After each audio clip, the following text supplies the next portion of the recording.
Education channel पर आपका स्वागत है। हम सीईटी के लिए तैयारी कर रहे हैं। सीईटी की एग्जाम डेट आ चुकी है, साथ ही इसके एडमिट कार्ड कल डाउनलोड होंगे। तो जो भी सीईटी के एग्जाम देना चाहते हैं, जो दे रहे हैं, वो अच्छे से इसके अंदर जो आपका ये एडमिट कार्ड आएगा उसके अंदर सारी चीजें लिखी हुई है, उसी के अनुसार आपको क्या करना है, तैयार रहना है। और बताया गया है कि आपको वहां पर 2 घंटे पहले पहुंचना है और 1 घंटे पहले आपको अंदर भेज दिया जाएगा। इसलिए आप पहले पहुंचे, ऐसे नहीं कि बाद में आप लेट हो जाए।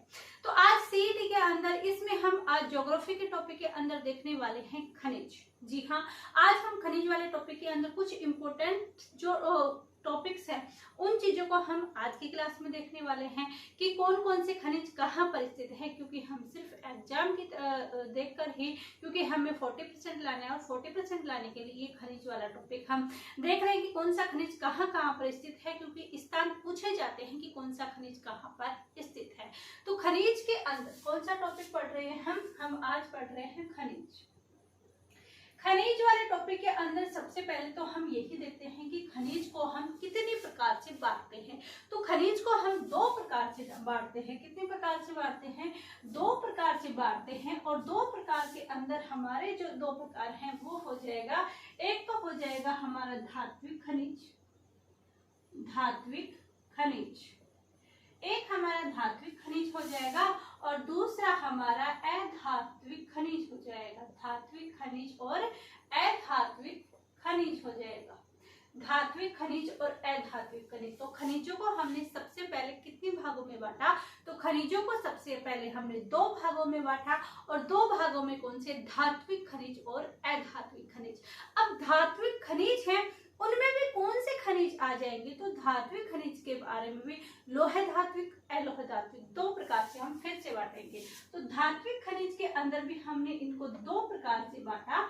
और पहला है लोह धात्विक और दूसरा है अलोह धात्विक। तो धात्विक में भी हमने कितनी प्रकार से बांटा? इसको भी हमने लोह धात्विक 2 प्रकार से बांटा, लोह धात्विक और अलोह धात्विक। तो देखिए खनिजों को हमने कितने प्रकार से बांटा? धात्विक और अधात्विक। धात्विक को भी कितने भागों में? 2, अलोह धात्विक और लोह धात्विक, यानी जहां लोह है। अब लोह धात्विक है, इसमें क्या आ जाएगा? लोह अयस्क। क्या आ जाएगा? लोह अयस्क। और ये जो लोह अयस्क है किसके अंदर आ जाएगा? ये लोह धात्विक। और लोह अयस्क के अंदर कौन सा आने वाला है? मैग्नीज। लोह अयस्क आ जाएगा और क्या आ जाएगा? मैग्नीज। क्या आ जाएगा? मैग्नीज। अब बात करते हैं अलोह धातु के अंदर। तो अलोह धातु में हमारा आ जाएगा सीसा दस्ता। सीसा दस्ता आ जाएगा किसके अंदर? अलोह धातु के अंदर सीसा दस्ता। और सीसा दस्ता जहां पर पाया जाता है वहां पर क्या पाई जाएगी? चांदी। और चांदी आएगी तो क्या आएगा? सोना भी आएगा। तो इसके अंदर सीसा दस्ता, सोना, चांदी, क्या आ जाएगा? सोना चांदी। सोना चांदी आ गए तो क्या? तांबा, एल्यूमिनियम, ये सब किसके अंदर आ जाएंगे? ये सब अलोह धात्विक के अंदर आ जाएंगे। किस में आ जाएंगे? अलोह धातु में कर जाएंगे। क्या? सीसा दस्ता, सोना, चांदी, तांबा, एल्यूमिनियम। और क्या बच गया हमारा? एक हमारा रह गया टंगस्टन। क्या रह गया है? टंगस्टन। तो ये जो कौन कौन से अलोह धात्विक है, प्रमुख अलोह धातुओं के अंदर हमने बात कर ली। तो अलोह धातु के अंदर हमने क्या लिया? सीसा दस्ता, सोना, चांदी, तांबा, एल्यूमिनियम और टंगस्टन। और लोह धातु में क्या लिया? लोह अयस्क के लिया और क्या लिया? मैग्नीज। अब बात करते हैं हम किसकी? हम बात करते हैं अधात्विक खनिज। अधात्विक खनिज का मतलब क्या है? जिसमें धातु नहीं हो। इसमें सब में धातु है, तो ये धातु की बात कर ली। अब हम बात करते हैं अलोह धातु। अलोह धातु में अधात्विक धातु। और अधातुक में हमें सीधे से ध्यान रखिए, जिससे अधात्विक, जिसमें धातु नहीं हो। तो कितने प्रकारों से हम इसको बांटे? तो देखिए अधात्विक खनिज के अंदर सबसे पहले तो हम पेट्रोलियम को ले लेते हैं, ठीक है। फिर उसके बाद हम उर्वरक को ले लेते हैं कि भाई कहाँ पर उर्वरक हुआ है, उर्वरक कहाँ पर स्थित है। और महंगे खनिज ले लेते हैं। और अन्य के अंदर जो भी चीजें रह जाती है अन्य उसमें ले लेते हैं, जैसे कल्ले हो गया, चीनी मिट्टी हो गई, मुल्तान मिट्टी हो गई, ये सब चीजें हम अन्य के अंदर ले लेते हैं। तो सबसे पहले अधात्विक खनिज के अंदर हम देखते हैं कौन से? सबसे पहले हम देखते हैं ऊर्जा खनिज। क्या देखते हैं? ऊर्जा खनिज। अब अधात्विक के अंदर हमने ऊर्जा खनिज देखा, तो अधात्विक के अंदर ऊर्जा खनिज है वो किस किस से ऊर्जा मिलेगी, वो हमें मिलेगी पेट्रोलियम से। किससे मिलेगी हमें ऊर्जा, हमें जो ऊर्जा मिलेगी पेट्रोलियम पदार्थ से मिलेगी, साथ ही में क्या आ जाएगा, कोयला। क्या आ जाएगा, कोयला। फिर हम बात करें तो महंगे खनिज। अब ये महंगे जो खनिज है उसके अंदर क्या क्या आएगा, तो महंगे जो खनिज है वो कौन सा आ जाएगा, तो महंगा हमारा आ जाएगा हीरा और आ जाएगा ग्रेनाइट। हीरा और ग्रेनाइट क्या है, महंगे खनिज के अंदर आ जाएगा। और अगर यदि हम बात कर रहे हैं उर्वरक के बारे में, उर्वरक खनिज, उर्वरक खनिज के अंदर कौन कौन से शामिल किए जाएंगे, यानी उर्वरक जो हमें खनिज जो हमारे उर्वरक यानी खेती के लिए लाभदायक होते हो, जो कैसे होते हैं, जैसे रॉक फॉस्फेट। रॉक फॉस्फेट कहाँ पर पाए जाते हैं, जिप्सम की पेटियां, ये सर्वाधिक कहाँ पर, बीकानेर में। क्या, रॉक फॉस्फेट हो गया, जिप्सम हो गया, और खेतों में क्या बढ़ता है, पोटास। क्या आ गया, पोटास। और यदि इसी अधात्विक खनिज के अंदर हम अन्य की बात करें, क्या, इसी अधात्विक खनिज के अंदर अन्य की बात करें, तो इसके अंदर क्या आ जाता है, चूना पत्थर आ जाता है, मुल्तानी मिट्टी, कल्ले वगैरह, एब्सट्रोशम वगैरह, ये सारे किसी के अंदर आ जाते हैं, इसी अन्य अधात्विक खनिज के अंदर आ जाते हैं। बात क्या रखनी है कि जो धातु पाई जाती है वो धात्विक में, जिसमें धातु नहीं पाई जाती है वो किसमें, अधात्विक खनिज में पाई जाती है। अब बात करते हैं कि राजस्थान में जो खनिज है, क्या, राजस्थान में खनिज, यानी राजस्थान में खनिज जो पाए जाते हैं हम उनको कैसे याद रखें, तो हमने जो हमारे राजस्थान के भागों में है वो 4 भागों में डिवाइड किया था। कितने भागों में डिवाइड किया था, 4 भागों में। कैसे किया था, एक तो पश्चिमी मरुस्थल लिया था, कैसे लिया था, पश्चिमी मरुस्थल। एक लिया था हमने अरावली प्रदेश, और कौन सा लिया था, पूर्वी मैदानी प्रदेश और दक्षिणी पूर्वी पठारी प्रदेश। ये 2 लिए थे हमने, पूर्वी मैदानी प्रदेश और दक्षिणी पूर्वी पठार।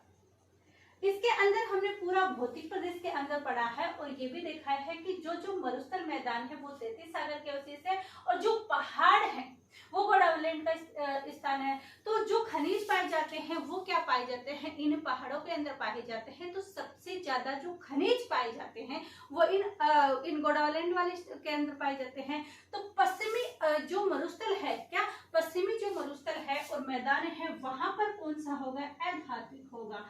जहां जहां 33 सागर के अवशेष होंगे वहां अधात्विक खनिज पाए जाएंगे, और पूर्वी मैदान में कैसे पाए जाएंगे, अधात्विक खनिज। कैसे पाए जाएंगे, अधात्विक खनिज पाए जाएंगे। और हमारी जो अरावली प्रदेश है यहाँ पर कौन से पाए जाएंगे, यहाँ पर जो पाए जाएंगे हमें धात्विक खनिज पाए जाएंगे। कैसे पाए जाएंगे, धात्विक खनिज।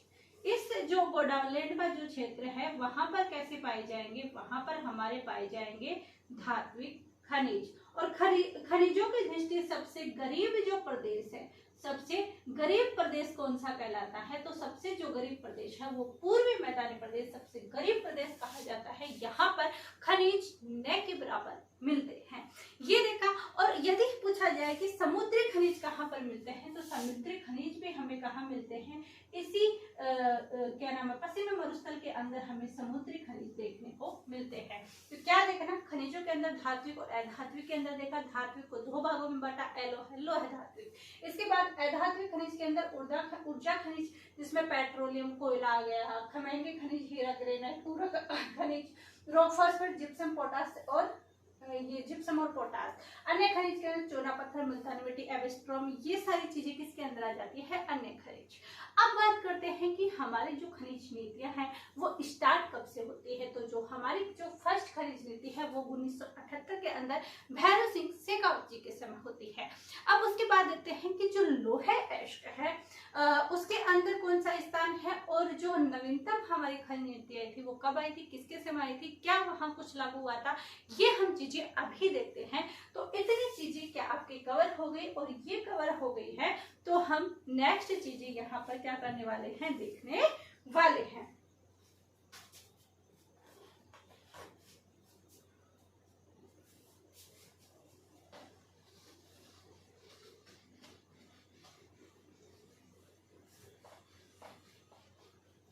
ये चीजें हमने पढ़ चुके हैं। अब बात करते हैं हम खनिज नीति की। क्या बात करते हैं, अब बात करेंगे हम खनिज नीति।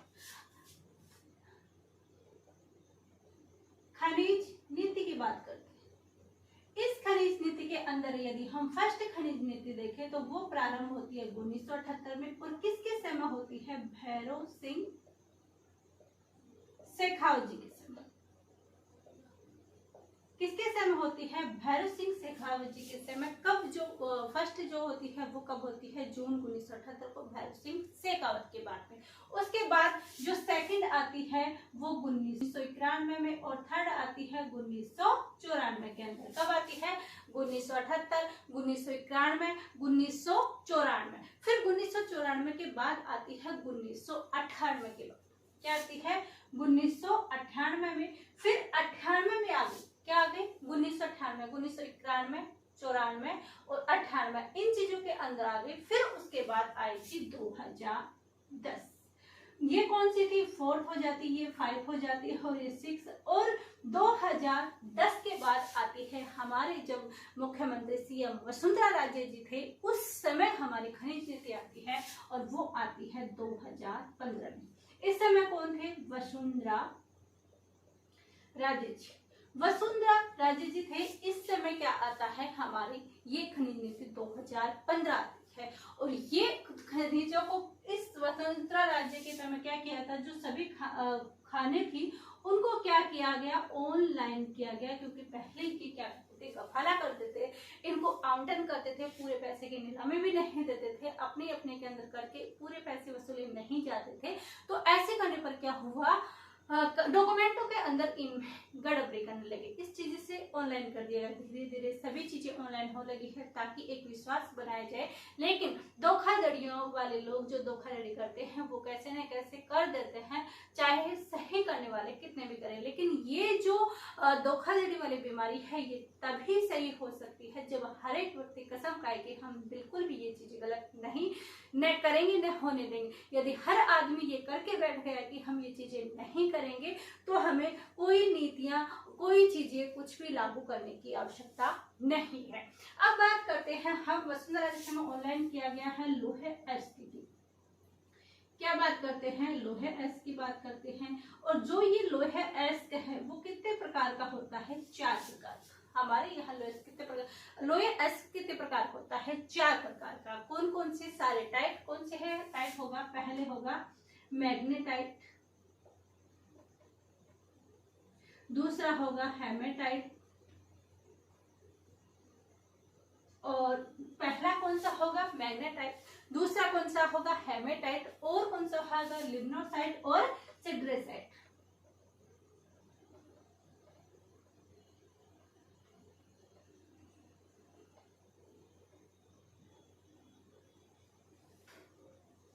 तो हमने क्या बात की, लोहे एस्क की बात की। और लोहे एस्क कहाँ पर, 4 प्रकार, कौन सा, हेमेटाइट, मैग्नेटाइट, हेमेटाइट, लिग्नोटाइट और सिड्रेटाइट। ये कितने प्रकार के हैं, 4 प्रकार के हैं। और हमारे यहाँ पर जो सर्वाधिक जो उत्पादन होता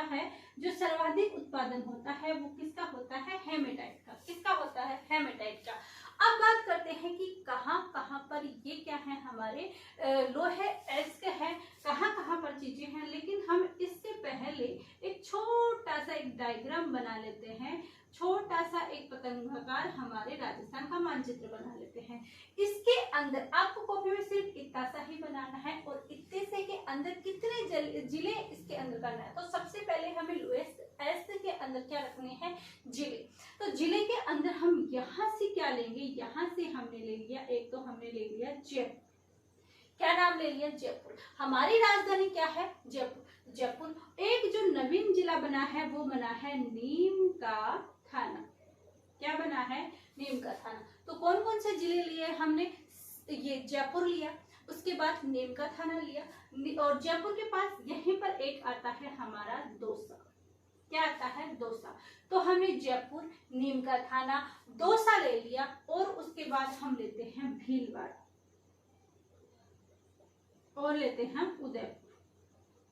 तो लोअर एस के अंदर हमें ये ध्यान रखना है कि कहाँ पर ये चित्र बना लेंगे तो हमें अच्छे से याद हो जाएगा कहाँ पर जयपुर, नीम का थाना, दौसा, भीलवाड़ा, उदयपुर। दोबारा बोलना, जयपुर, क्या, जयपुर, नीम का थाना, दौसा, भीलवाड़ा, उदयपुर। ये जिले हमें याद हो गए तो आगे के भी अपना आप याद हो जाएंगे।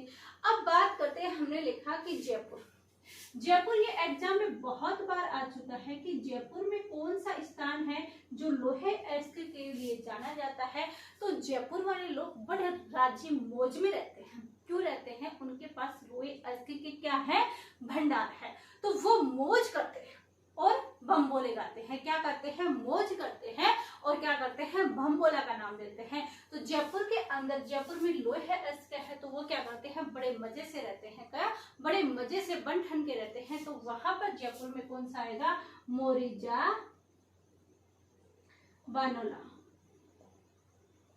क्या है, मोरिजा जो बानोला है वहां पर क्या है, लोहे एस्क है। तो ये आप ध्यान रख सकते हो कि जयपुर में है जो कौन सी है, मोरिजा बानोला। उसके बाद हमने क्या कहा, यहाँ पर नीम का थाना, तो नीम का थाना में कौन सा क्षेत्र आ जाएगा, नीम का थाना में आ जाएगा हमारा खेतड़ी सिंगाना। और ये हमारे कॉपर यानी तांबा के लिए भी जाना जाता है। यहाँ लोहे एस्क से भी ज्यादा किसके पाए जाते हैं, तांबे के पाए जाते हैं। किसका, कॉपर यानी तांबा। यहाँ पर अमेरिका के द्वारा यहाँ पर षड्यंत्र भी लगा हुआ है, किसका, तांबे का उत्पादन कर लेगी, यहाँ पर बंद भी कर दिया गया था। तो नीम का थाना के अंदर कौन सा आ जाएगा, खेतड़ी सिंगाना आ जाएगा और आ जाएगा हमारा डाबला। क्या आ जाएगा, खेतड़ी सिंगाना, डाबला। ये कहाँ पर स्थित है, नीम का थाना के अंदर स्थित है। पहले ये खेतड़ी सिंगाना झुंझुनू के अंदर जाता था, लेकिन जिले चेंज होने की वजह से खेतड़ी सिंगाना और डाबला ये कहाँ पर चलेंगे, नीम का थाना जिले के अंदर। उसके बाद जयपुर, नीम का थाना हमने देख लिया। आगे हमने कौन सा जिला लिया था, दौसा। क्या लिया था, दौसा। और दौसा में कौन सा जिला स्थित है जो हमारे किसके लिए प्रसिद्ध है, लोहे एस्क के लिए, तो वो है हमारा नीमला रायसेला। नीमला रायसेला, नीमला रायसेला है वो कहाँ पर स्थित है, दौसा के अंदर स्थित है। और उसके बाद हम बात करते हैं उदयपुर की।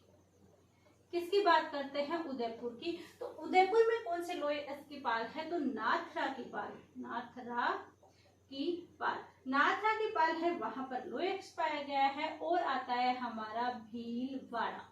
क्या, भीलवाड़ा, राजस्थान का मेन क्षेत्र क्या है, भीलवाड़ा। तो भीलवाड़ा के अंदर कौन सा क्षेत्र है जो लोहे एस्क के अंदर पाया गया है, वो हमारा है पुरबनेड़ा।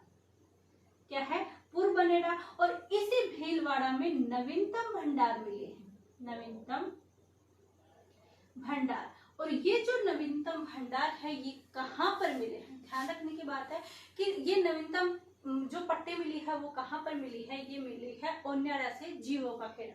कहाँ मिली है, ओन्याड़ा, ओन्याड़ा से जीवों का खेड़ा। तो ये यहाँ पर जो नवीनतम पट्टी मिली है ये कहाँ पर मिली है, भीलवाड़ा के अंदर मिली है। और इसका जो यहाँ पर उत्पादन किया जा रहा है वो SAIL सेल के द्वारा किया जा रहा है। किसके द्वारा, स्टील ऑफ अथॉरिटी के द्वारा क्या किया जा रहा है, यहाँ पर इसका यहाँ पर किया जा रहा है, इस भंडार में यहाँ पर उत्पादन किया जा रहा है। तो हमने खनिज नीति देखी 1978 में, 91 में, 94 में, 98 में, 2010 और 2015 में वसुंधरा राजे के समय। उसके बाद हमने देखा कि लोहे के 4 magnetite, haematite, lignite, siderite. Jaipur में है मोरिजा बानेला, नीम का थाना में खेतड़ी सिंगाना डाबला, दौसा में नीमला रायसेला और उदयपुर में नाथरा के पाल, भीलवाड़ा में पुरबनेड़ा। और जो नवीनतम भंडार हमें ओलना से जियो का खेड़ा मिला है। और ये हमने एक छोटा सा मैप के थ्रू ये सारी चीजें जान ली। अब मिलते हैं कल की क्लास में आगे कुछ खनिज लेकर, क्योंकि खनिज वाला और एक हमारा जो ऊर्जा संसाधन है उसके अंदर सौर ऊर्जा से इन चीजों से काफी क्वेश्चन बनने वाले हैं। तो हो सके तो हम फटाफट इनको करने की कोशिश करेंगे। आई होप आपको ये क्लास अच्छी लग रही होगी। अच्छी लगती है तो अधिक से अधिक शेयर कीजिएगा, लाइक कीजिएगा। और अभी तक आपने सब्सक्राइब नहीं किया तो प्लीज सब्सक्राइब जरूर कीजिएगा। आप ही के प्यार, आप ही के सपोर्ट से ये चैनल और ये क्लास ये आगे तक बढ़ सकती है, वरना ये कुछ भी नहीं है। ये मैं इसी मेहनत को आप पहचान सकते हो, क्योंकि खुद जो मेहनत करता है वो पहचान सकता है कि आखिर इन क्लासों के अंदर कितनी मेहनत लगती होगी। तो ये चीजें होती है यहीं पर। एंड मिलते हैं कल की क्लास में, तब तक के लिए धन्यवाद, थैंक यू।